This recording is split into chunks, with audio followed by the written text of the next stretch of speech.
Pretty cool. We get Zoe 2 weeks in a row. Good morning. Good morning. Welcome to the Alaska Center for Spiritual Living. Thank you for coming out today. Where but Alaska? You know, got some pretty hardy people here. I looked at my thermometer this morning when we got up and it was 18 below, and there were parts of town it was cold. Thank you for coming out, and thank you for those of you who are watching on YouTube. Thanks for tuning in and watching the podcast. The title of my talk today is the title is Practical Mysticism. I start out every year, the first 4 Sundays, and I do this thing called Back to Basics. But when I looked at the suggested format that the national body sends out, it was all about mysticism. And I thought, man, how am I going to tie mysticism back to the building blocks, the very fundamentals of what we teach and believe? And I almost switched everything, but something kept pulling me all week. And there is a nugget of truth in here. And that truth is that there's a part of each and every one of us that is a mystic. We all have a connection to that which is greater. And I thought, well, why not explore that, and let's use that today as one of our building blocks, one of the foundations of back to basics of the science of mind. I know that when I originally thought of mystics, a mystical experience, I think of Moses and the burning bush that doesn't consume itself, and the booming voice from the sky. But I think that mysticism is a lot more than that. I don't exclude that, but I think that there's a lot to say about mysticism. So what is a mystical experience? Who are mystics? There was a lady by the name of Lucretia Church, and she and her husband, he was retired, they liked to go for a walk. And 2-3 times a week, they would go on this walk. And it was about 2 miles in, 2 miles out. It was a loop, and they'd go into this waterfall and come back. And they hadn't been for a while. Life events happened, and they hadn't been for a week or so, and they were anxious to get back up and go.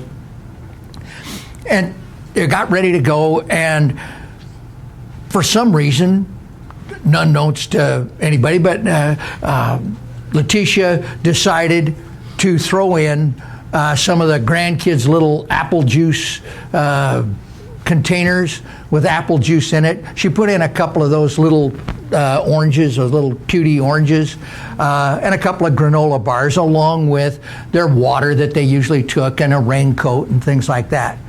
They arrived at the trailhead, and her husband said, hey, let's take the other route. We usually go counterclockwise. Let's walk it this week and we'll go clockwise. And she said, sure, that'll be cool, different direction. And so they took off. And they were only about a half a mile into this hike that they enjoyed so much. And they encountered a lady kneeling next to a man who was on the ground. He was disoriented. He was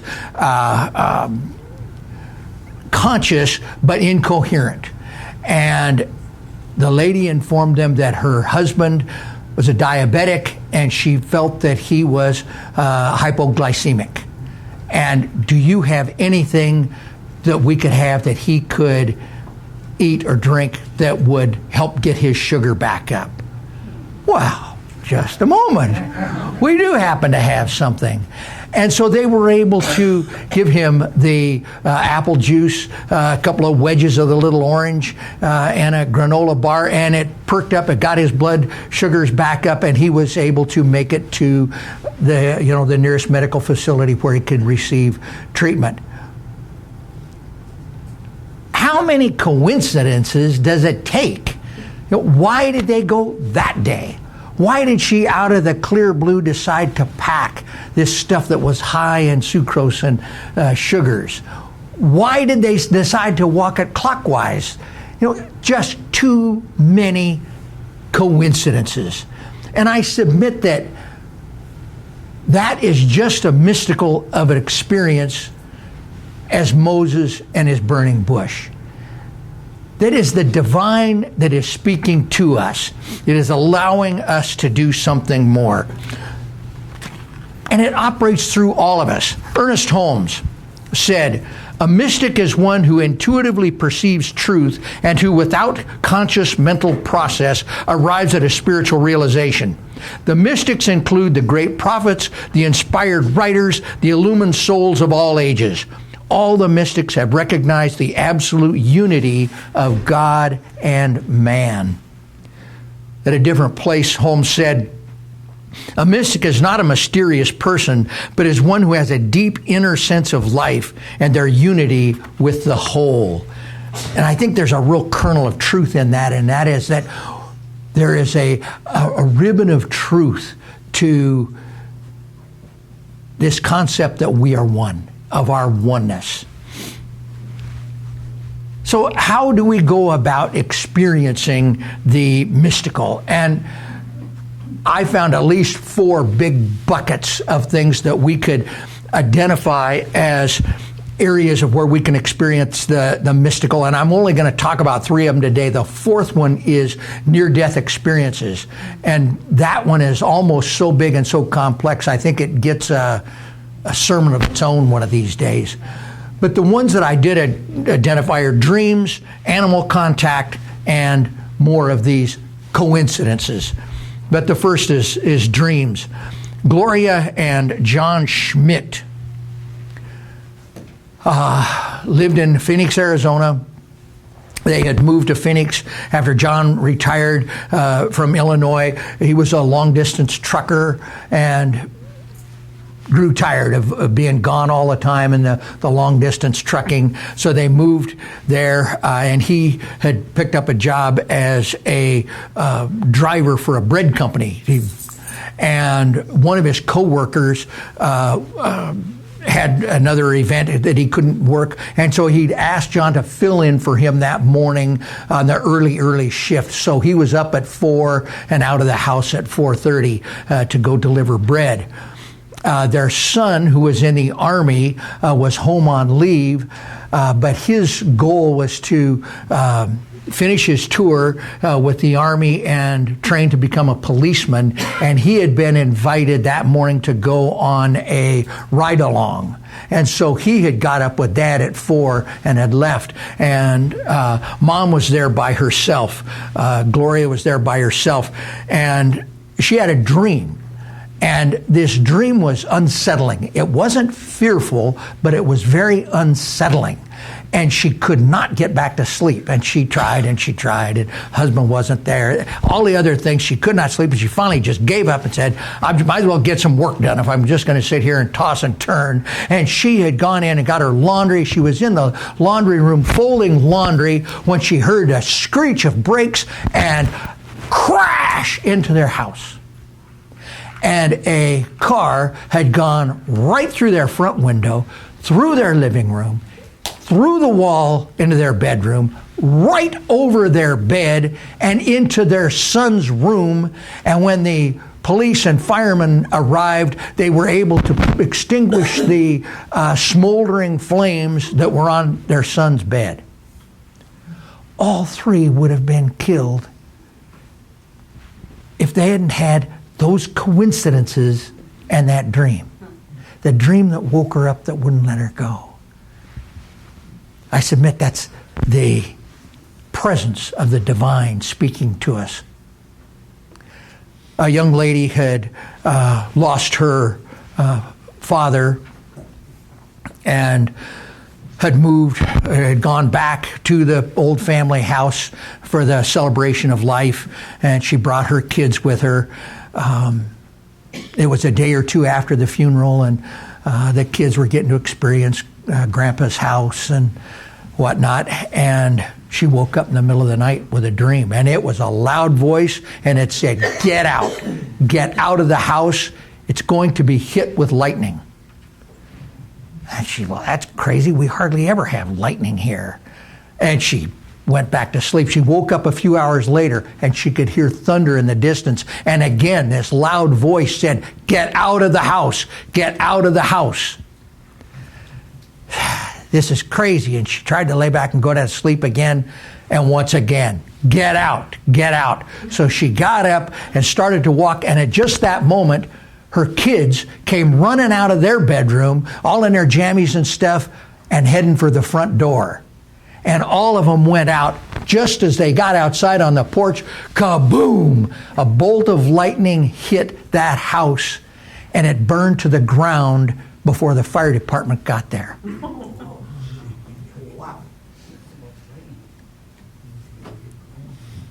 There's a whole subcategory of dreams that's called visitations, and how common visitations are when the recently deceased come back into our lives. And I submit this is another form of mysticism. This is another form of connection to a higher power. It is the higher power addressing us directly. We just have to wake up and realize what it is. Second one is animal contact. A few years ago, there was a baseball game. It was in Los Angeles. It was between the Los Angeles Angels and the Seattle Mariners. And in the third inning, an enormous swarm of bees came onto the field. The players they had to call a game. Their bees are going after the players, and players are heading for the dugout and trying to get into the clubhouse and get away from all these bees. The groundskeepers don't know what to do. And this guy comes walking out, and he says, "I can handle this." Why? Okay, what are you going to do? Go for it. And he came up, and he got a bucket. It had Gatorade in it, and like some honey, some sweet stuff. He had this all kind of mixed up.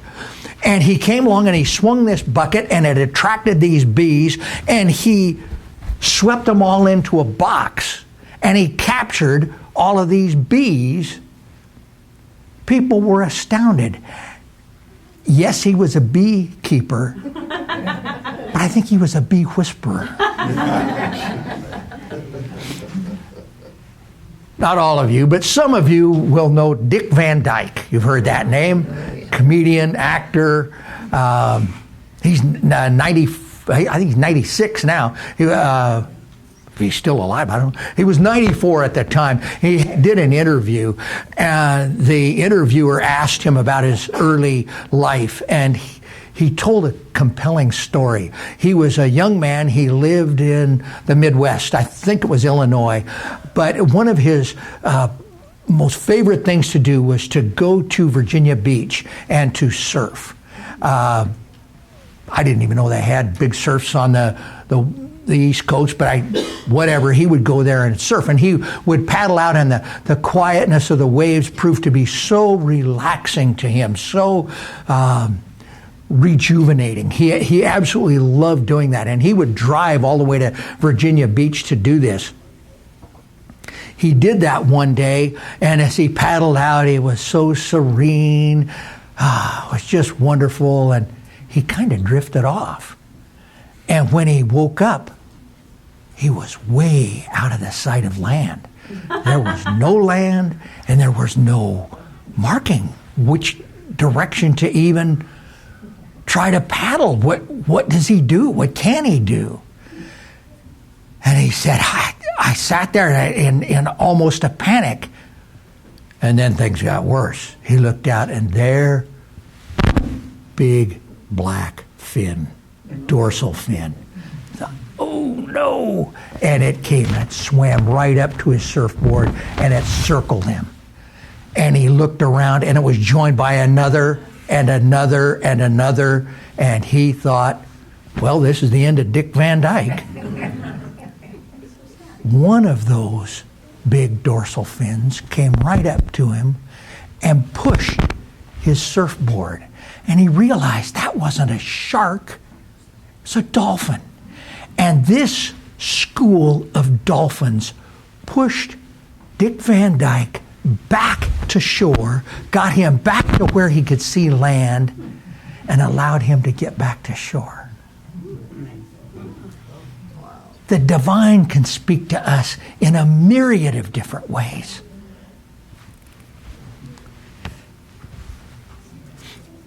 Third category is coincidences. Lizzie Valverde was her name. She lived in New Jersey. And Katie Olson, who was from Iowa, attended an advanced postgraduate writers conference at New York University. This is a postgraduate class. They ended up there, even though it was a highly selective class, you could only get there by invitation and everything. Katie had signed up at just the last minute and was accepted, where Lizzie had prayed for this and wanted to be in it for a long time. During the first day, the instructor had each of the students stand up, give their name, a little background, tell a little bit about themselves, and something that, wouldn't be common, something a little unusual. And so Lizzie got up and she said her name and that she was from New Jersey, and she said, and I was adopted. Oh, everybody thought that was kind of cool. And they went around the room, and it came to Katie, and she told her story, said that she was from Iowa and a little bit about herself, but she was intrigued by Lizzie's story. So after class, she went up to Lizzie and struck up a conversation. And the two of them hit it off just right off the bat. It was like they were finishing each other's sentences right off the get-go. And they really were fond of one another right from the very beginning. And finally, Katie said to Lizzie, I was adopted too. And I know that I have a sister about my age, but I don't know anything more. Would you happen to know your birth mother's name by any chance? And she said, well, yes, I do. It's Leslie Parker. They were sisters. What are the chances of them ending up in this writer's class together? The divine not only speaks to us, sometimes it brings us together.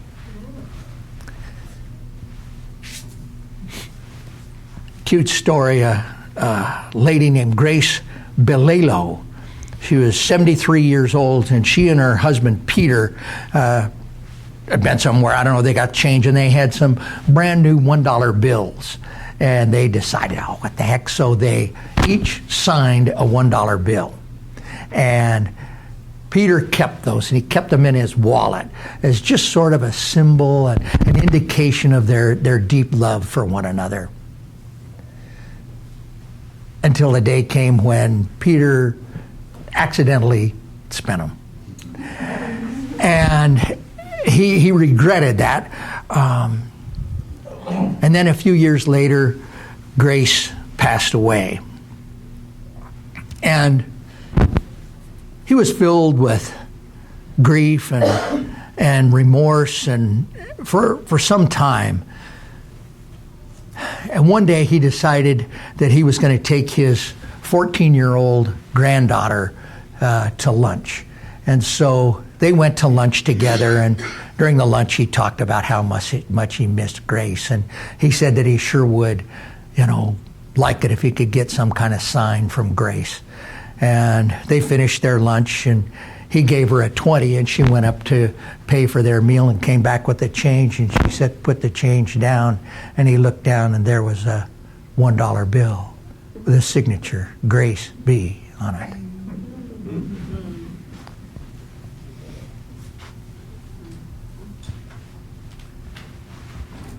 Hillary Ribbons is a contributing editor to Guideposts and to Mysterious Ways magazine. She talked about when she was a young girl, she and her husband lived in Wisconsin, and they were looking for a house. And every house they looked at was either too small or too expensive or too far out of the way or impossible for them to make it work. And they looked and they looked. They did find one house that was reasonable in price. It was big enough. It had room for growth because they wanted to have kids. It had all the things they wanted. It was close enough to schools and everything, and was close enough to his work. But it had a shared driveway. They had to share a driveway with somebody. And they didn't like that. Well, they continued their search, and they never came up with anything. And finally, they said, well, let's see if that house is still on the market. They went back, and it was. They prayed on it, they thought about it, and they went ahead and bought it. That driveway, shared driveway, continued to be a thorn in her side. The house was wonderful, but it was a distant owner that owned the other house, and he rented it out. So people would only last a few months, and they'd be gone. She'd barely get to know the new tenants, and they'd be gone. So she got to the place where she didn't even get to be friends with the people in the house anymore, because she knew that it was just a short time and they'd be gone. They did start their family. She had a little girl, and the little girl loved to go out and play in that driveway. And they'd always had hassles with it because the tenants in there never plowed when it was their turn. They didn't do their share of the work and the other stuff. This was another case of an adopted little girl. She had been adopted when she was little as well. And somebody new moved into the new house, and her little girl went over and immediately made friends with the new people. And they seemed to really hit it off. And so in her high school years,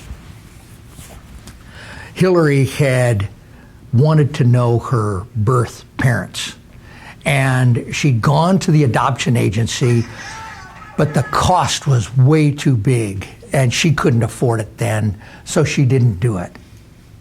But after she was married and settled down, she decided, what the heck? So she went out and she went back to the adoption agency, and she learned about her adoptive mother, and she learned about a little bit about her family. The problem was that even though she had a name for some of her siblings, it was such a common name. It could be anywhere. She tried Facebook, she tried Googling it, she never could come up with any kind of a connection. So she had forgotten about it. Well, one day the FedEx guy came, and he had a package and had to be signed for, and so she said that she could sign for it. So she signed for this package, and she looked down, and the name on the package was Dawn Johnson, D-A-W-N Johnson.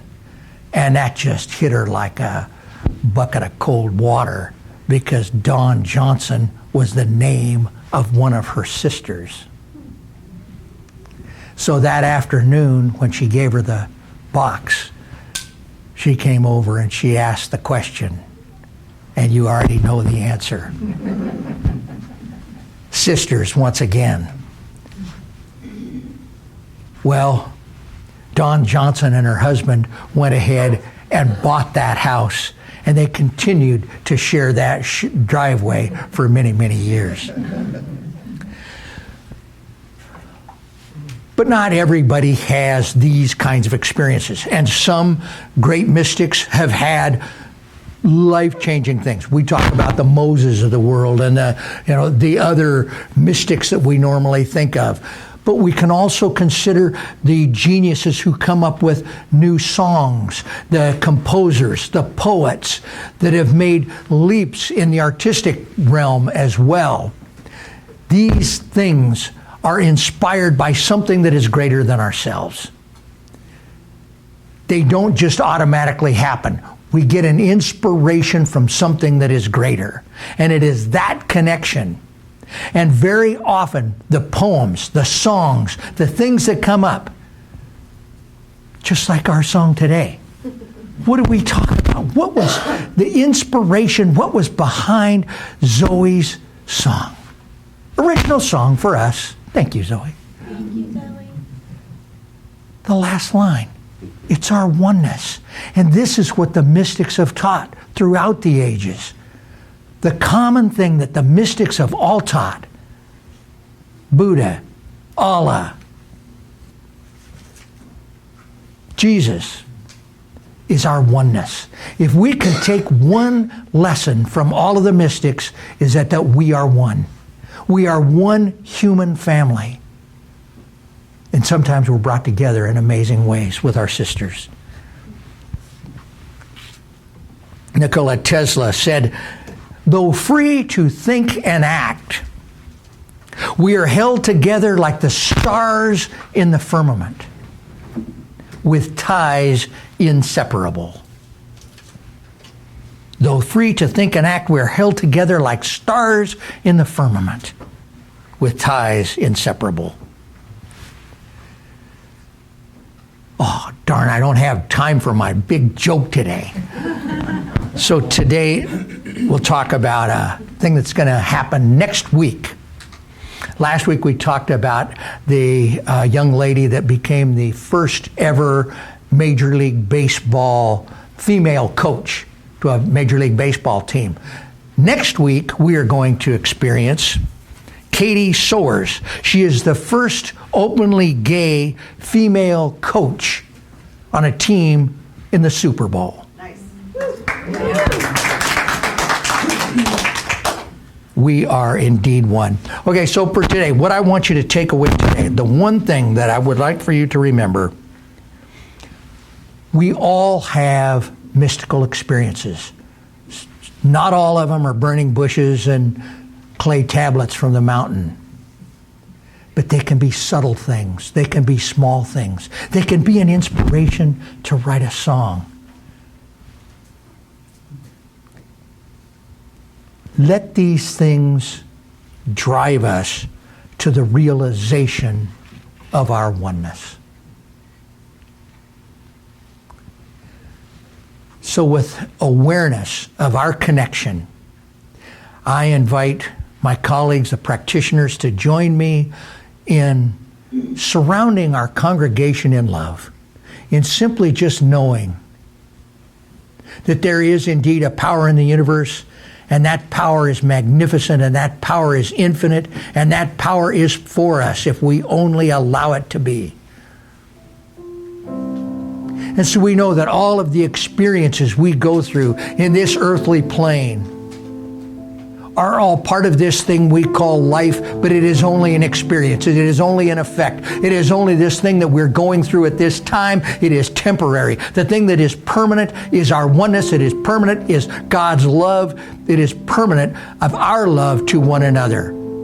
So regardless of the condition that you are facing in your life right now, whether it be lack and limitation, we know that behind the appearance of not enough, we live in an abundant universe.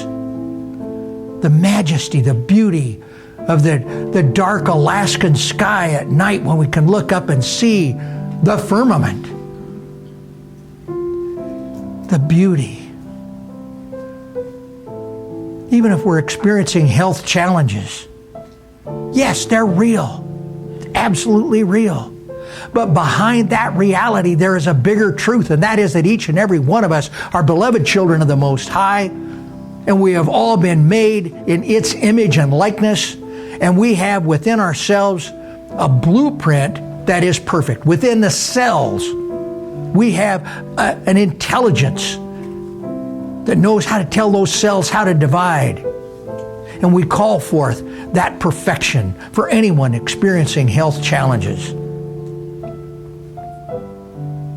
And for those of us who may be feeling separate from one another and separate from God, would you simply know that the most powerful thing in the entire cosmos is the love of God. And that love of God is within each and every one of us.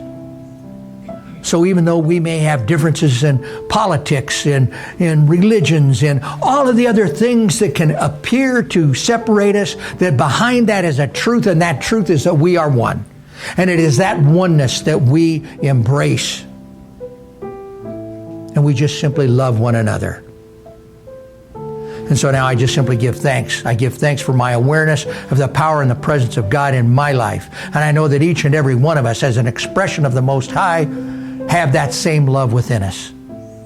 And so we just give thanks, and we can step into this week and these coming weeks with the firm awareness that we are not alone, that there is a powerful presence that is with us always.